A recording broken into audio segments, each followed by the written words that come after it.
아멘. 우리 함께 하나님 말씀 살펴볼까요? 에베소서 4장 25절부터 32절까지입니다. 우리 지난주와 같은 본문입니다. 에베소서 4장 25절부터 32절이에요. 그런즉 거짓을 버리고 각각 그 이웃과 더불어 참된 것을 말하라. 이는 우리에게 서로 지체가 됨이라. 분을 내어도 죄를 짓지 말며 해가 지도록 분을 품지 말고 마귀에게 틈을 주지 말라. 도둑질하는 자는 다시 도둑질하지 말고 돌이켜 가난한 자에게 구제할 수 있도록 자기 손으로 수고하여 선한 일을 하라. 무릇 더러운 말은 너희 입 밖에도 내지 말고 오직 덕을 세우는데 소용되는 대로 선한 말을 하여 듣는 자들에게 은혜를 끼치게 하라. 하나님의 성령을 근심하게 하지 말라. 그 안에 너희가 구원의 날까지 인치심을 받았느니라. 너희는 모든 악독과 노함과 분냄과 떠드는 것과 비방하는 것을 모두 악의와 함께 버리고 서로 친절하게 하며 불쌍히 여기며 서로 용서하기를 하나님이 그리스도 안에서 너희를 용서하심과 같이 하라. 아멘. 하나님의 말씀입니다. 에베소 전체 4장 전체에서 핵심적으로 다루는 말씀은 부르심에 합당한 삶이 무엇인가를 우리에게 말해주고 있습니다. 하나님을 아는 지식을 넘어서 우리가 어떻게 살아야 하는가를 명확하게 우리에게 말해주는데, 그것은 바로 우리가 주님께 부르심을 받았다, 그렇다면 그 부르심에 합당한 삶을 살라. 그리고 오늘 본문은 이제 그리스도인으로 살았을 때 우리 안에 나타나는, 우리가 하나님의 자녀입니다, 내가 그리스도인입니다 라고 믿을 때 나오는 증거가 5가지로 구별된다라고 우리에게 말해주고 있습니다. 특별하게 이 모든 것들을 종합하여 바울은 우리가 새 사람을 입었다라고 표현합니다. 제가 이 새 사람을 입었다라는 것을 이리도 보고 저리도 보고 묵상하는데 이런 마음을 좀 주시는 거예요. 옷을 입는다는 것은 어떻게 보면 다른 사람이 나를 어떻게 볼 것이며 내가 다른 사람에게 어떻게 비춰질까를 반영하는 곳이죠. 옷이라는 것은 그런 기능을 감당합니다. 그리스도로 옷을 입었다, 새 사람을 입었다는 건 이런 거예요. 그리스도의 보혈의 공로로, 그 은혜로 내가 누구인지가 비춰지고 사람들은 그 보혈을 통해서 내가 누구인지를 볼 수 있는, 그러므로 보혈의 공로 없이는 내가 누구인지, 내가 어떻게 살아야 되는지, 또한 이 세상 가운데 내가 어떤 존재로서 살아내야 하는지가 도저히 이루어지지 않는다. 오직 보혈의 공로로 힘을 입는다. 그 피로 옷을 빨고 회개로 함으로 복음으로 살아가는 방식이 바로 그리스도인이다라고 바울이 우리에게 말하는 것이죠. 저는 이것을 묵상하면서 어떤 이미지가 떠올랐냐면 이런 거예요. 저도 이제 가끔씩 설거지 하다가 그릇을 깹니다. 그릇을 깨면 아내한테 혼날까 봐 몰래 버려요. 네. 그거 걸리면 혼나요. 왜냐하면 저는 이게 얼마나 값어치인지 잘 모르지만 가끔씩 이쁜 그릇을 깰 때 마음이 덜컹거리거든요. 그래서 지금 몰래 버리는데 마치 이런 것 같아요. 우리는 보통 지금 그릇이 깨지면 버리잖아요, 그죠? 버리는 게 맞습니다. 그런데 어떤 도예가가 깨진 그릇의 조각들을 다 모아서 완전하게 복원을 시키는 거예요. 근데 복원의 수준을 넘어서 그것에 장식도 붓고 금가루도 뿌리고 각종 보석으로 꾸며서, 아니 이게 이런 그릇이었어 라고 말하기 전까지는 완전히 모르는, 완전히 새롭게 탄생한 그릇과 같지 않을까. 그것이 그리스도의 옷을 입은 거라고 표현한 것은 아닐까라고 생각하는 거예요. 우리가 주님 없는 삶 가운데 끊임없이 깨어진 삶, 허망한 삶, 죄와 허물을 쫓았던 사람들이에요. 정말 소망이 없고 절망 가운데 있을 수밖에 없는 그런 우리가 그리스도의 피로 깨어진 부분들이 메꿔지고 다듬어지고, 그리고 그 안에 완전함을 넘어서 새롭게 하시는 그 하나님의 은혜가 지금 우리 안에 있다는 것입니다. 그렇다면 그 은혜를 소유한 자는 어떠한 모습으로 나타내어지는가? 오늘 함께 그 부분들을 함께 살펴보겠습니다. 5가지로 바울은 이야기하고 있어요. 첫 번째로 말에 변화가 있어야 된다. 그리고 분노에 대해서 바른 자세가 필요하다. 그리고 도둑질하지 않고 선한 일을 하라. 그리고 성령님을 근심하게 하지 말라. 그리고 서로 용서하라 라고 하는 이 5가지를 25절 이하에 말하고 있습니다. 우리가 지난주에는 말에 대한 부분들을 살펴봤습니다. 첫 번째로 우리가 예수 믿는다면, 그리스도인이라면 말부터 바뀌어야 한다는 거예요. 거짓을 버리고 참된 것을 말하라. 입 밖에 어떤 더러운 것도 내뱉지 말고 오직 덕을 세우며 선한 말로 은혜를 끼치게 하라라고 우리에게 권면하고 명령하고 있어요. 그러니까 거듭난 자의 가장 분명한 특징은 입이 바뀐다는 것이에요. 입이요. 입이 바뀔 때 어떤 일이 벌어질까요? 하나님의 통치와 다스림이 내 삶 가운데 이루어지는 것이에요. 여러분, 말을 통해서 모든 관계가 다시 한번 재설정된다는 것을 아셔야 해요. 우리가 말을 할 때 가장 먼저 듣는 건 우리입니다. 그죠? 내가 더러운 말이 아니라 의의 말, 하나님의 말씀을 선포할 때 내 삶과의 관계가 재설정되는 거예요. 내 입이 하나님을 노래하고 찬양하고 기도하는 입으로 바뀔 때 하나님과의 관계가 재설정되는 것이에요. 내 안에 독을 버리고 하나님의 은혜를 끼치는 말을 할 때 사람과의 관계가 새롭게 되는 것이에요. 더 만물과도 새롭게 되는 것이에요. 그래서 우리 입은 창조의 능력이 있는 것이에요. 하나님께서 이 세상을 말씀으로 창조하신 것처럼 우리가 하나님의 형상이에요. 그래서 우리가 어떤 말을 내뱉냐에 따라서 우리의 삶이 바뀌는 이유가 바로 여기에 있다는 것입니다. 저는 늘 하나님의 나라를 경험하기를 원해요. 십자가를 통해서 성취하신 그 하나님의 나라가 이미 우리 안에 있다라고 말씀하시는 그 말씀의 실체를 늘 누리기 원합니다. 어디서부터일까요? 말에서부터예요, 여러분. 여러분의 가정 가운데 하나님의 샬롬과 하나님의 통치가 임하길 원하십니까? 여러분의 입을 바꾸셔야 된다는 거예요. 다른 데서 찾지 마십시오. 내 입에 덕을 세우고 하나님의 말씀을 증거하고 선포할 때 그것에 하나님의 통치와 다스림이 임하는 것이에요. 깨어진 부부관계도 자녀와의 관계도 이 말에서부터입니다. 지속적으로 성경은 끊임없이 우리 이 말에 대해서 얘기합니다. 야고보서도 입안에 재갈을 물어라, 혀를 다스리라고 끊임없이 이야기해요. 그리스도인들은 제대로 말을 할 줄 아는 자여야 합니다. 내가 원하는 말 다 쏟아내는 것이 아니라 하나님의 말씀을 근거하여 말할 줄 알아야 됩니다. 특별히 여러분들 거짓을 버리시고 꼭 참된 것을 말하여 덕을 세우고 하나님의 나라를 누리시길 예수 그리스도로 축원드립니다. 아멘. 이것이 지난주 설교 요약이에요. 그렇죠. 이렇게 짧게 하면 얼마나 좋은데. 그래, 그게.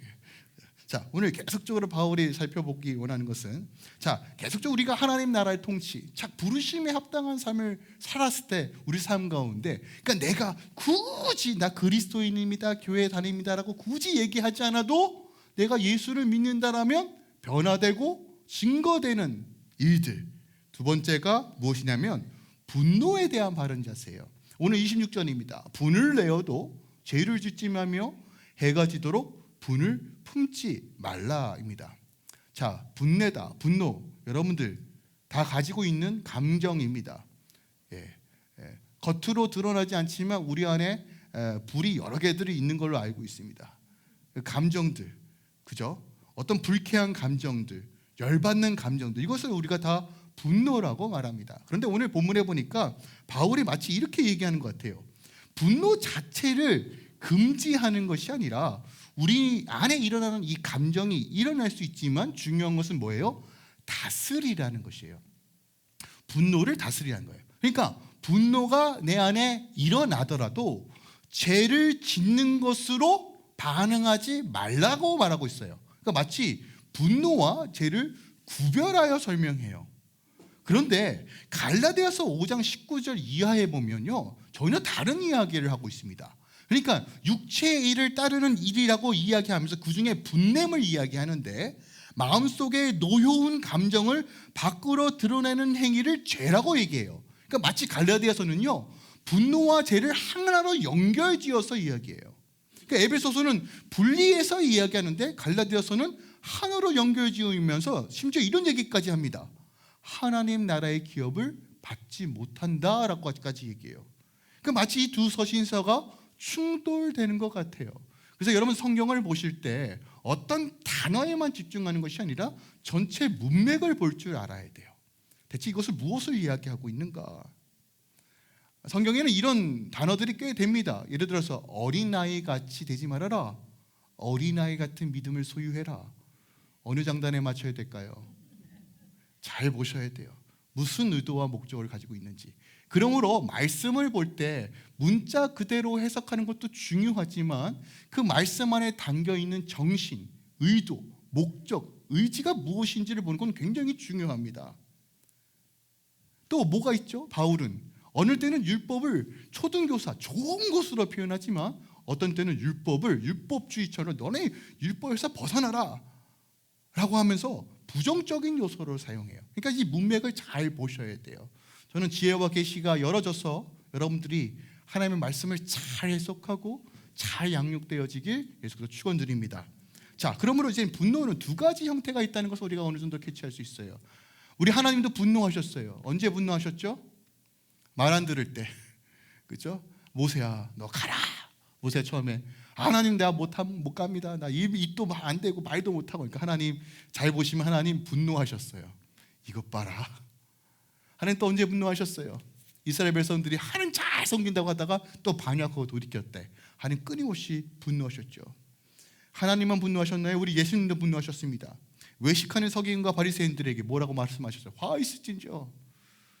야, 화 있을진저. 야, 너 어떻게 겉과 속이 다르냐? 하나님은 겉과 속이 다른 사람들에게 분노하십니다.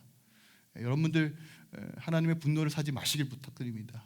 자, 그리고 뭐라고 또 얘기해요? 자신을 향한 거짓된 모함과 공격에서 독사의 자식들아, 분노하시는 거예요. 성전에서 소와 양과 비둘기 파는 사람들에게 이를 향하여 분을 발사하셨어요. 그러니까 우리 안에 이런 분노가 끓어오른다는 것이에요. 근데 분노를 발산할 때 그 목적이 뭡니까? 하나님의 나라와 의와 말씀에 기준하여 의로운 분노가 표출되는 거. 이것은 건강한 분노의 표출이라는 거예요. 또한 다른 부정적인 분노의 표출은 뭐예요? 자기 이기심과 욕심에 의해서 일어나는 분노들이에요. 보통 우리가 언제 분노가 일어납니까? 내 뜻대로 안 될 때 분노가 있죠. 내 승질에 못 이겨서 야, 이거 해야 될 거 아니야. 아니, 부합되지 않을 때 승질이 막 올라오죠. 분노가 치밀어 오릅니다. 그런데 오늘 본문에서 뭐라고 얘기하냐면, 여러분, 이 분노를 잘 다스리지 못하면 누가 튼탄다고 얘기해요? 다음 구절에 마귀가 튼탄대요. 그러니까 여러분, 분노를 다스리는 거, 분노를 어떻게 잘 표출하는 거가 여러분 삶의 결과를 만들어낸다는 것을 명확하게 우리에게 가르쳐 준다는 것이에요. 제가 최근에 우리 아이들과 영화를 봤어요. 애니메이션 인사이드 아웃 2. 심리학을 바탕으로 만든 애니메이션이에요. 저는 보다가 졸았는데, 그러니까 우리 아이들은 좋아했어요. 근데 거기에 다양한 감정의 캐릭터들이 나옵니다. 기쁨이, 신뢰, 공포, 논란, 슬픔, 혐오, 분노, 기대, 뭐 이런. 이건 로버트 플러치기 만들어 놓은 이제 우리 안에 이런 감정의 요소들이 있다. 그리고 이제 두 가지 감정이 섞여서 이제 복합 감정이라는 것까지 있어요. 그래서 우리 안에는 다양한 감정들이 있습니다. 이건 하나님께서 우리 만드실 때 이미 우리에게 주신 거예요.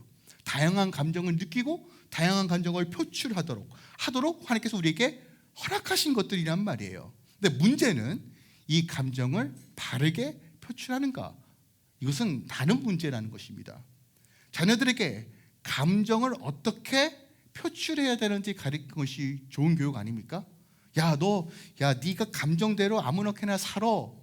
야, 네가 남에게 피해만 되지 않으면 네 감정대로 살아라고 말하는 것이 오늘날 이 세상이 말하고 있는 원리예요. 남에게 피해만 주지 않으면 네가 원하는 대로 다 살아도 돼. 기준 없이 살아도 돼. 다 허용해도 돼. 동생에도 사랑해도 돼. 라고 하는 것이 오늘날 상대주의의 이념과 그리고 사상이란 말이에요. 우리는 제대로 감정을 표현하고 다스리는 법을 가르쳐야 해요. 알아야 돼요. 성경은 대체 창조주께서 우리에게 뭐라고 말씀하신지를 알아야 한다는 거예요. 오늘 분노하다, 분을 내어도라는 것은 명령으로 쓰였어요. 그러니까 우리가 분을 낼 수 있는 거예요. 열이 받을 수 있어요. 열이 올라올 수 있습니다. 그런데 그리스도인이라는 건 뭐예요? 분노할 수 있지만 분노 때문에 죄 짓지 않는 거예요. 그러면 죄 짓지 않는 것이 무엇인지를 알아야 돼요. 어떻게 이 분노를 다스릴지를 알아야 됩니다. 여러분, 화난다고 다 사람 죽입니까? 화난다고 해서 여러분 다 욕합니까? 여러분 운전할 때 불이 올라오죠. 그죠? 저는 언제 불이 올라왔냐면 코스코에서 자주 불이 올라와요. 갔는데 차가 너무 많아요. 빙빙빙 돌다가 드디어 발견했어요. 아, 저기는 내가 주차할 자리다. 가는데 그만 옆에서 누가 훅 들어옵니다. 그러면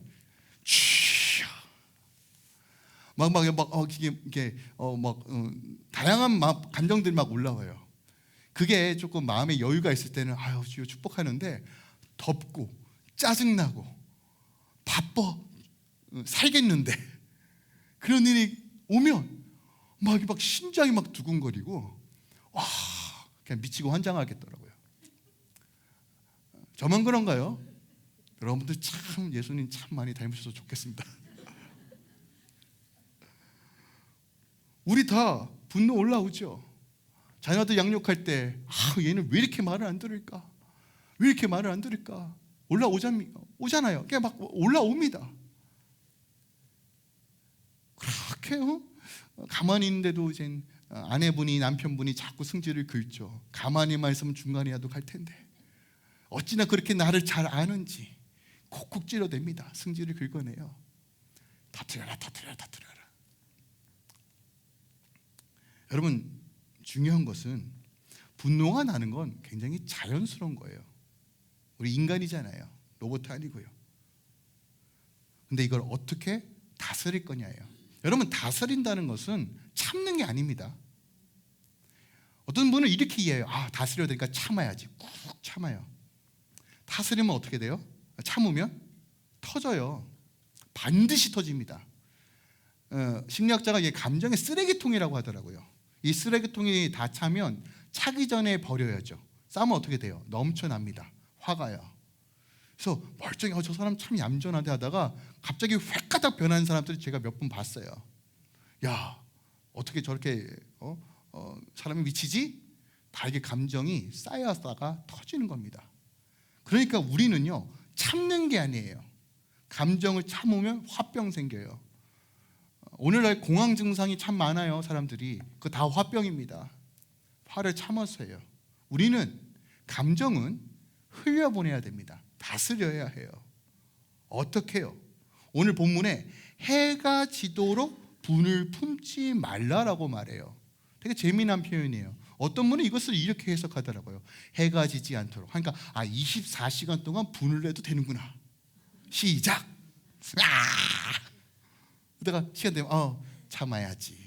근데 솔직하게 막 분을 표출하면 시원해요, 안 시원해요? 시원하긴 합니다. 그죠? 결국은 흘러가는 거니까. 문제는 뭐냐면 죄를 짓는데 분을 분출하는 거예요. 가장 가까운 사람에게 그 분을 토해냅니다. 결국 그 분에 사단이 역사해서 어그러지고 깨트린다는 것이에요. 자, 하루가 지지 않도록 하라는 것은 신명기 24장 말씀의 근거예요. 그러니까 담보를 하루 만에 돌려줘야 된다. 품삯을 꼭 하루를 넘지 않고 돌려줘야 된다는 것에 어떤 근거한 말씀이에요. 그런데 이것은 어떤 시간적인 제한을 두기보다는 더 깊은 의미가 있어요. 무슨 얘기냐면, 여러분 기억하세요. 그리스도인으로 사는 것은 선으로 악을 이기는 방식을 선택하는 거예요. 여러분, 분노라는 건 에너지예요. 그죠? 기운이 없으면 분노 못해요. 아니, 숨도 껄떡거리는데 어떻게 화를 냅니까? 그것도 기운이 있어야 화를 내는 거예요. 그러니까 에너지입니다. 그 에너지를 악을 쏟는데 쏟지 말고 선으로 그 에너지를 쏟아내는 거라는 거예요. 그러니까 무슨 얘기냐면 이런 거예요. 그 에너지를 용서와 사랑하는 에너지로 바꾸라는 것이에요. 그 얘기입니다. 분을 내어도 죄 짓지 말라는 건 무슨 말이에요? 분노할 수 있지만 그것을 하나님의 선한 의도의 에너지로 표출하라라는 것이에요. 그리고 이 선한 의도, 선한 목적은 무엇입니까? 하나님 앞에 나아가는 것이에요. 하나님 앞에요. 우리 자녀들에게 감정을 어떻게 이해하고 어떻게 표출하는지 가르치잖아요. 부모는요. 마찬가지예요. 우리가 어떻게 감정을 표출해야 되는지 어디서 배워야 합니까? 말씀 안에서 배워야 돼요. 그래서 말씀이 중요한 겁니다. 성령께서 내 안에 끊임없이 말씀하여 주셔서 감정을 다스리게 하시고 표출케 하시며 흘려보낼 수 있는 지혜를 주십니다. 더 나아가 여러분 기억하세요. 억울하시면 주님 앞에 나오세요. 주님 앞에요. 로마서 12장 19절 이하에 이렇게 기록하고 있어요. 보세요.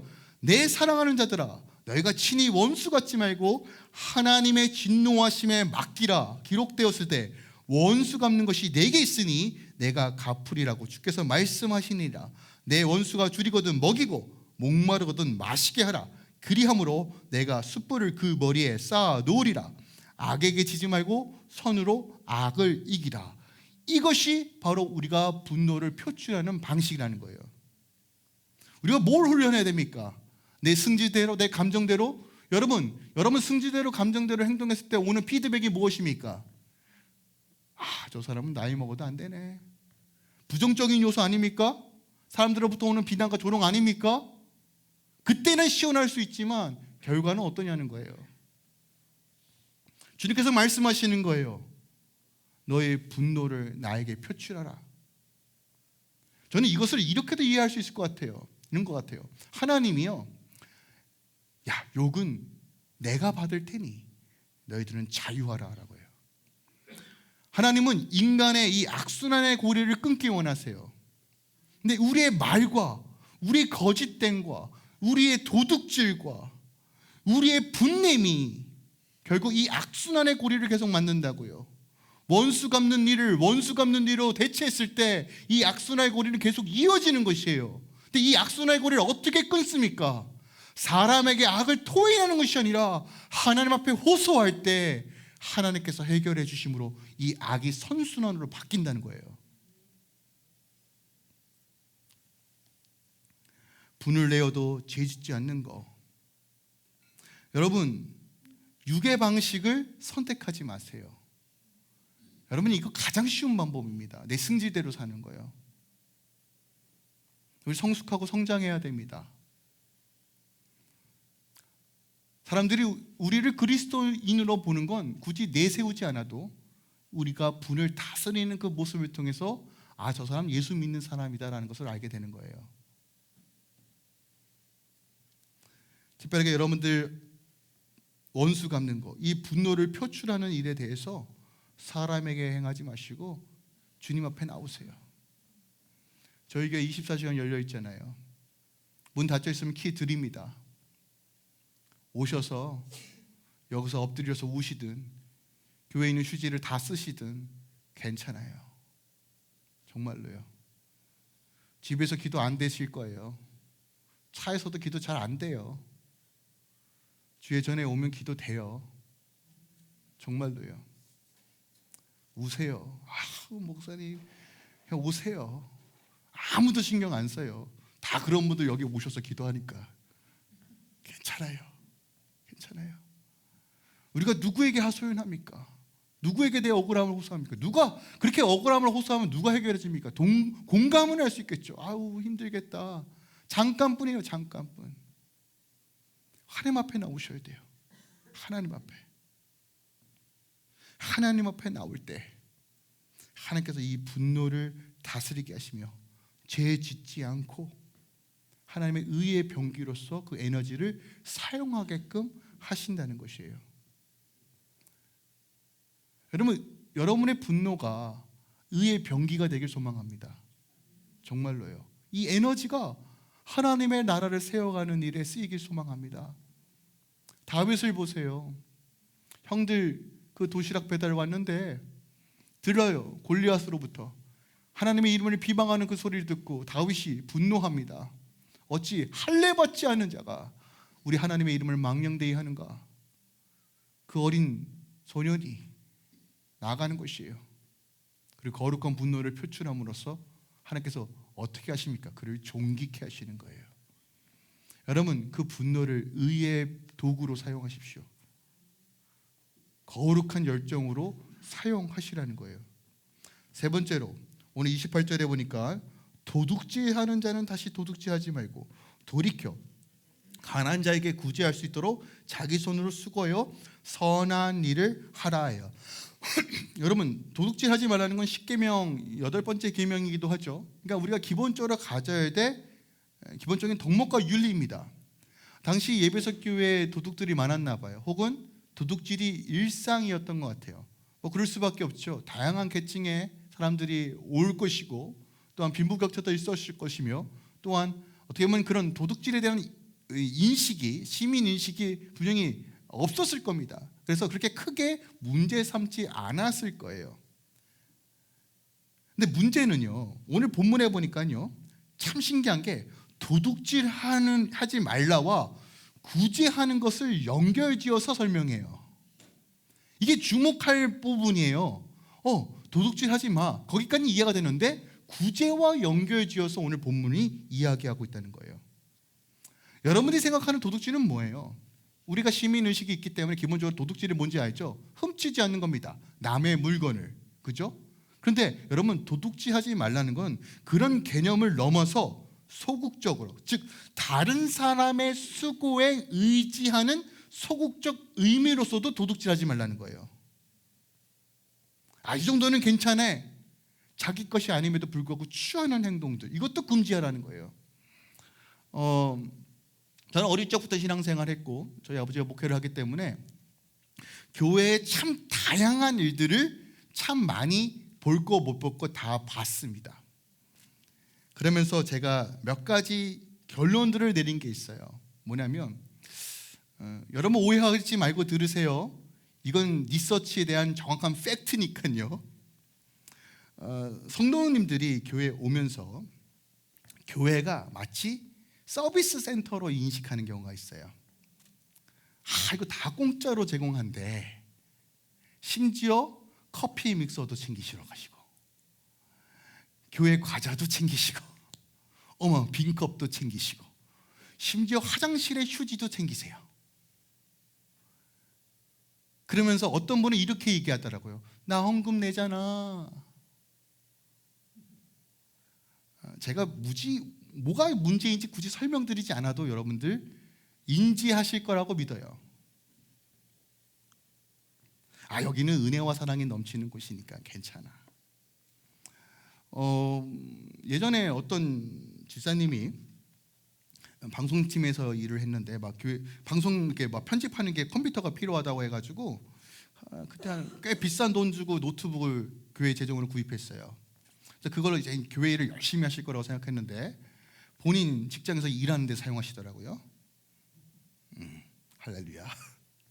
어떤 분은 교회 도네이션 온 컴퓨터를 장터에 내놓고 팔아서 자신이 취익을, 왜냐하면 아무도 안 쓰는 거니까 몰래 파시더라고요. 저한테 걸렸는데 모른 척하고 도망가시더라고요. 그런 일들. 저희가 이제 아버지가 처음에 교회 개척하셨을 때 그런 일도 있어요. 뒤돌아섰는데 분명히 여기 카메라가 있었는데 카메라가 없어져 있어요. 그런 일도 되게 많았습니다. 아니 진짜 눈 깜짝할 사이에 없어져요.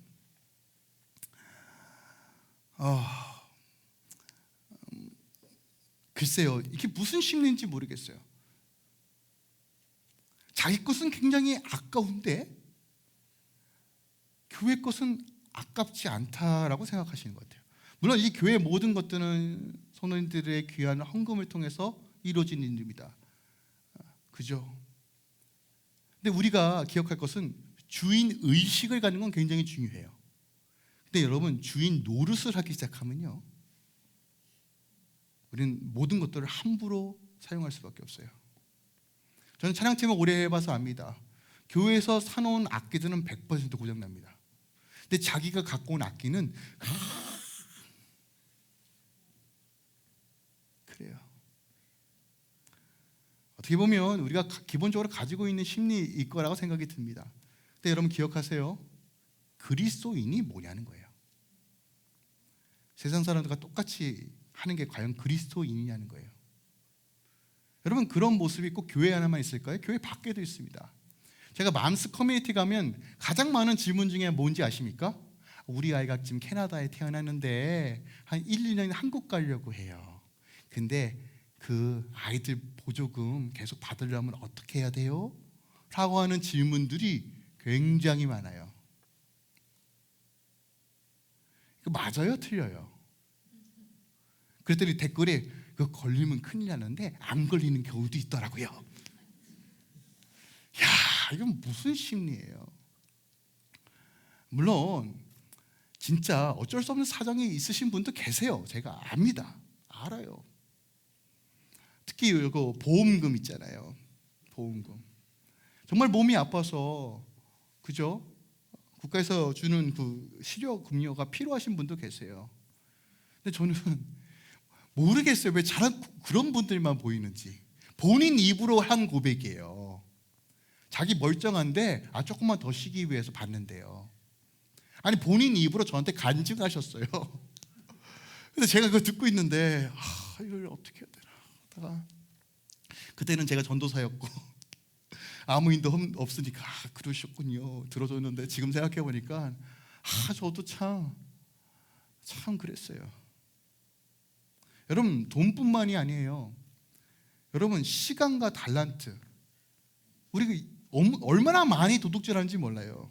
여러분, 내 시간이 귀하면 남의 시간도 귀한 거 아닙니까? 아니에요?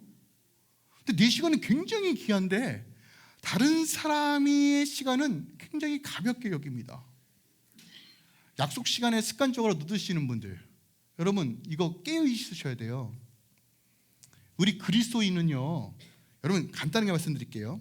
그리스도인은요 말씀대로 살면 돼요. 진짜요. 나 그리스도인입니다. 성경책 옆구리를 딱 끼고 나 장로야 집사야 이거 얘기하지 않아도요, 여러분 시간 약속 잘 지키면요 그리스도인인 게 티가 나요. 여러분 직장에서요, 직장에서 급여 주는 이유가 뭡니까? 그 시간에 열심히 일하라고 주는 거 아닙니까? 그런데 시간만 되면 이제 주식 보고 딴 거 하고 게임하고 채팅하고, 남들도 다 하는데요, 그죠? 남들 다 하죠. 자기밖에 모르니까요. 근데 보든 안 보든 우리가 코람되고 하나님 앞에 있다는 거잖아요. 그리스도인으로 산다는 건 도둑질하지 않는 거예요.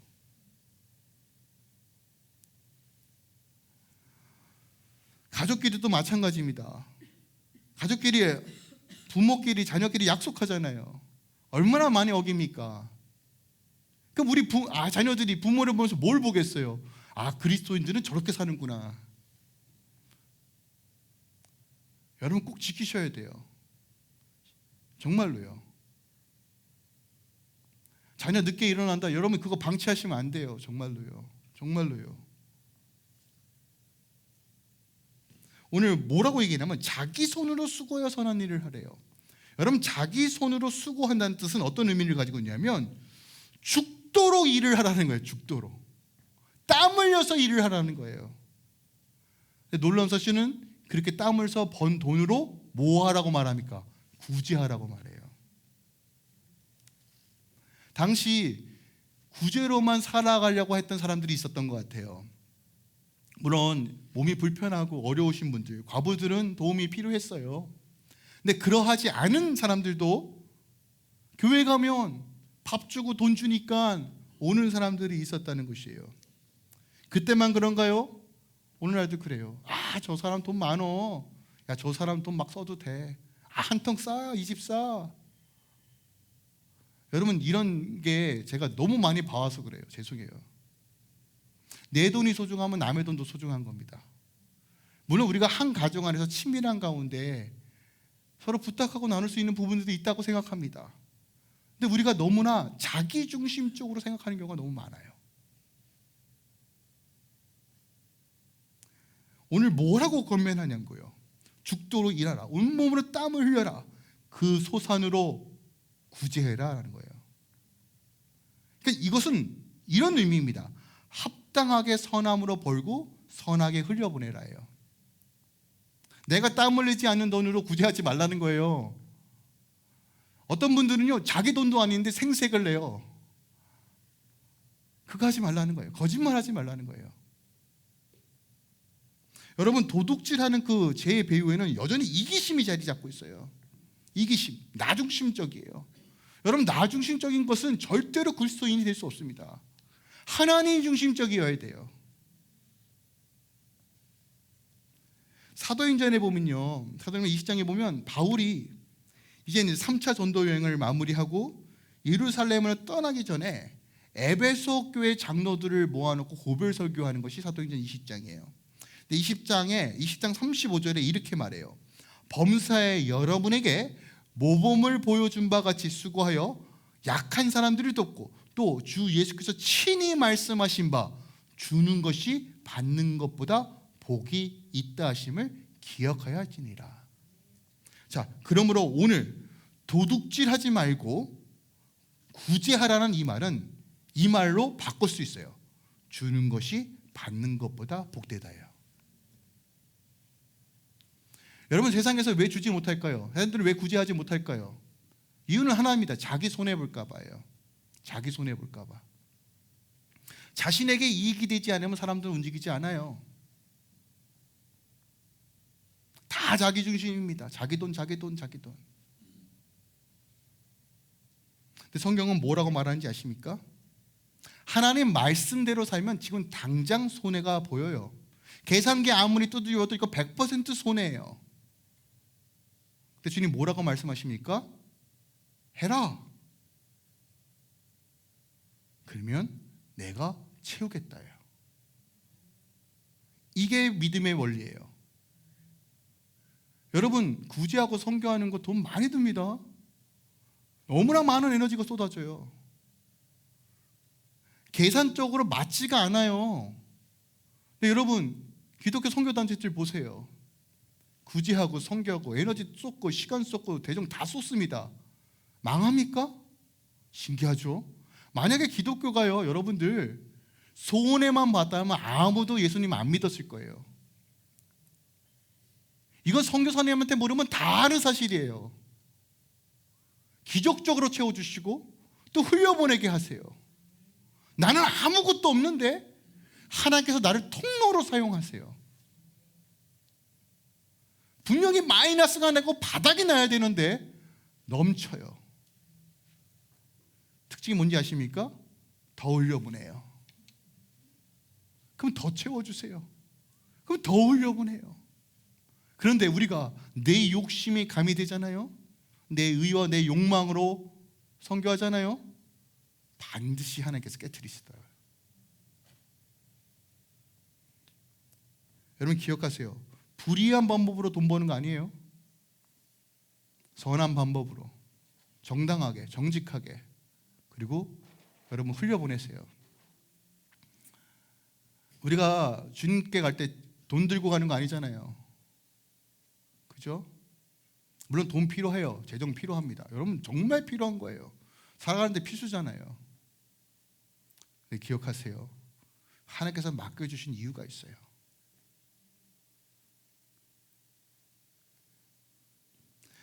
할렐루야 교회가 세워가면서 정말 눈물로 헌신하시고 헌금하시고 애쓰시는 분들 너무 많아요. 빚도 없이 정말 그 자리에서 제가 다 알고 있어요. 다 기도하고 있어요. 저도 이렇게 마음이 참 그런데 우리 하나님 어떠시겠어요? 여러분 이 땅에서 복 받는 것도 중요하죠. 근데 여러분 지금보다 영원한 하나님께 인정받는 거 너무 귀하지 않아요? 여러분 주는 것이 받는 것보다 나아요. 그렇게 사세요. 우리 그렇게 삽시다. 네 번째, 성령을 근심하게 하지 말라. 그 안에 너희가 구원의 날까지 인치심을 받았다는 것이에요. 여러분 이게 다른 종교와의 분명한 차이점이에요. 신도 존재하지 않는데 자신들이 만들어놔서 신 하는 것이 아니라 우리는 살아 역사하신 하나님이 우리 안에 계신 거예요. 여러분 로마서 8장 9절에 10절에 이렇게 말합니다. 만일 너희 속에 하나님의 영이 거하시면 너희가 육신에 있지 아니하고 영에 있나니 누구든지 그리스도의 영이 없으면 그리스도의 사람이 아니라 또 그리스도께서 너희 안에 계시면 몸은 죄로 말미암아 죽은 것이나 영은 의로 말미암아 살아 있는 것이라. 거룩한 성령께서 우리 안에 계십니다. 믿으십니까? 그가 끊임없이 우리를 인도하십니다. 구원의 날까지 인쳐주시며 흔들리지 않도록 인도해 주십니다. 근데 중요한 것은 그분을 근심하게 하면 안 된다는 거예요. 이것을 쉽게 표현하면 이런 거예요. 성령님 무시하지 말라는 거예요. 여러분 안에 계신 그 성령님을 성령님으로 대우하라는 거예요. 인격적인 분으로 대우하라는 거예요. 여러분, 인격적으로 대우한다는 건 존중한다는 겁니다. 그러니까 내 안에 계신 성령님 환영합니다. 성령님 내게 말씀해 주세요. 이거는요 너무나 지극히 당연한 신앙생활이에요. 성령님을 강조하면 강조할수록 부족함이 없어요. 그분이 내 안에 계시고 나를 이끌어 가시며 구원의 완수까지 인쳐주시며 흔들어주시는 그분을 의지하지 않고는 우리는 살아갈 방법이 없다고요. 그런데 보세요, 근심하지 말라는 것에는 매우 중요한 전제가 있어요. 여러분, 사람이 왜 근심할까요? 깨어진 것을 회복하기 위하여 근심하는 거예요. 아예 그냥 떠나버리면 근심할 이유도 없죠. 그러니까 성령께서 근심한다는 건 무슨 말이에요? 끊임없이 나와 대화하기 원하고, 끊임없이 나와 함께하기 원하고, 끊임없이 나와 동행하길 원하신다는 것을 전제하고 있어요. 그게 하나님의 마음이에요. 그게 주님의 마음이에요. 근데 우리는 성령 인도하심 따라 그분을 인격적으로 모시는 삶보다 그냥 내가 원하는 방식에 너무 익숙해요. 그리스도인은 인격적인 성령님과 동행하는 것을 배워야 되고 알아야 돼요. 성령이 아니고서는 우리가 말씀을 풀 수도 없고, 성령이 아니고서는 기도할 수도 없고, 성령이 아니고서는 그 은혜 가운데 거할 수도 없어요. 명확합니다. 저희 교단이 오순절 교단은 아니지만 성령 하나님을 의지하는 것만큼 귀한 건 없어요. 그래서 성령의 충만함을 받아야 돼요. 여러분, 예배소서 5장 17절 18절에 보세요. 그러므로 어리석은 자가 되지 말고 오직 주의 뜻이 무엇인지 이해하라. 술 취하지 말라. 이는 방탕한 것이니 오직 성령으로 충만함을 받으라요. 여러분, 술 취한다는 건 어떤 개념이냐면 뭐 술 먹지 말라 이런 개념을 넘어서 본질적인 의미는 세상의 것으로 너를 취하게 하지 말라는 거예요. 내가 처음에 술을 먹지만 술이 나를 먹기 시작하고 술이 나를 지배하기 시작합니다. 그래서 취하다는 건 지배의 개념이에요. 도미넌트의 개념이에요. 그럼 성령이 충만하는 건 성령의 지배를 받으라는 거예요. 저는 이 교회가 성령의 충만한 교회를 소망합니다. 이건 어떤 이념적인가, 어떤 환상적인가, 어떤 신비적인 개념이 아니에요. 실제예요, 실제. 성령이 내 안에 역사하심으로 하나님의 나라를 누리는 거. 성령의 충만함을 간구하십시오. 간구할 때 어떤 일이 벌어져요? 갈라디아서 5장 22절 이하에 성령의 9가지 열매가 맺혀지는 거예요. 사랑이랑 화평, 오래 참음, 자비, 양선, 충성, 온유, 절제. 금지할 것이 없어요. 성령을 근심하게 하지 않으면 자연스럽게 맺히는 열매들이에요. 입으로 맺을 필요도 없어요. 그분과 교제하면 그냥 맺혀져요. 신의 성품으로 바뀐다는 거예요. 예수 믿는 티가 나요. 굳이 애쓰지 않아도요. 5번째 32절입니다. 서로 친절하게 하며 불쌍히 여기며 서로 용서하기를 하나님이 그리스도 안에서 서로 용서하심 같이 하라요. 그리스도인은 무엇인가? 친절하게 하며 불쌍히 여기며 서로 용서하는 거예요. 그 근거가 뭡니까? 십자가에서 이루신 우리가 용서받은 그 은혜가 있기 때문에 그래요. 근데 여러분, 용서 쉽습니까? 전 용서가 제일 어려운 것 중에 하나라고 봅니다. 뉴스를 보면요, 안타까운 뉴스가 많죠. 특히 저는 이제 아이들이 좀 희생당하고 죽는 사건을 보면 막 마음이 무너져요. 만취한 운전자에 의해서 자녀를 잃은 부모의 마음, 그 부모에게 가해자를 용서하십시오. 쉽습니까? 전 세상보다 가장 어려울 것 같아요. 용서가 아니라 분노와 악만 쏟아지겠죠. 그래서 여러분, 용서는요, 십자가의 보혈로 나를 씻지 않으면, 그리스도의 그 피로 나를 덮지 않으면 불가능한 영역이에요. 용서만 그런가요? 사랑도 똑같습니다. 용납도 똑같아요. 그리스도의 사랑이 내 안에 채워질 때 우리가 용서가 되는 거예요. 그래서 여러분, 내가 주 안에서 온전히 회복되어지길 사모하셔야 돼요. 여러분의 힘으로 용서하지 마세요. 악만 나갈 뿐이에요. 그리스도 앞에 엎드릴 때, 십자가 앞에 엎드릴 때 내 안에 용서할 수 있는 힘이 나타나는 것이에요. 주가 먼저 우리가 사랑하셨으니 우리가 주를 사랑할 수 있는 거예요. 그러니까 사랑할 수 있는 근거는 주님의 사랑밖에 없습니다. 그래서 말씀을 좀 정리해 볼게요. 우리 5가지 꼭 기억하길 원합니다. 여러분, 거짓말하지 마세요. 참된 것을 말하십시오. 더러운 것은 입 밖에도 내지 마세요. 여러분, 우리 안에 마음을 지키는 게 되게 중요해요. 마음. 생명이 그러니 마음에 있어요. 근데 우리 마음이 참으로 요동쳐요. 그래서 사단이가 막 역사합니다. 생각과 마음을 뒤흔들어 엎어버려요. 그 다음으로 지켜야 되는 게 뭐냐면 입이에요. 마음으로 역사하지만 입으로 내뱉지 않으면 사단이가 역사 못해요. 여러분, 이 원리를 꼭 기억하셔야 돼요. 우리의 마음이 막 요동칩니다. 공격해요. 감정은 뒤엎어 엎어요. 그런데 여러분, 입을 지키면 사단이 역사하고 싶어도 못해요. 여러분, 입을 지키시기 부탁드립니다.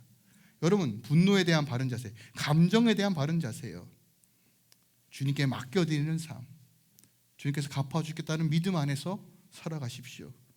여러분, 도둑질하지 마세요. 어떤 것으로 또 어떤 모양도 도둑질하지 마세요.